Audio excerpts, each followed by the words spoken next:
વંથલી નગરપાલિકામાં 69.70% મતદાન નોંધાયું હતું, જેમાં 55 ઉમેદવારોનું ભાવિ મતદાન પેટીમાં સીલ થયું હતું।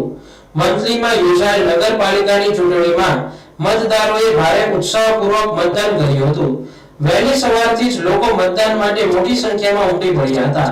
ખાસ કરીને મહિલાઓમાં મતદાન માટે ભારે ઉત્સાહ જોવા મળ્યો હતો। ભાજપ અને કોંગ્રેસ દ્વારા પ્રતિષ્ઠા સમાન બનેલ આ ચૂંટણીમાં કુલ 24 બેઠકો માટે ભાજપના 24, કોંગ્રેસના 24 તેમજ આપના 7 ઉમેદવારોનું ભાવિ મતપેટીમાં સીલ થયું છે। જ્યારે સાંજના 6 વાગ્યા સુધીમાં 69.70% જેટલું મતદાન થયું હતું।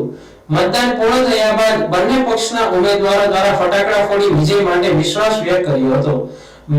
મંગળવારે થનાર મતગણતરીના દિવસે ભાજપનો ભગવો લહેરાશે કે કોંગ્રેસ સત્તા પર પરત મેળવશે કે આપ બનશે કિંગમેકર તે સ્પષ્ટ થઈ જશે। હાલ બંને પક્ષો બહુમતી માટે દાવાઓ કરી રહ્યા છે।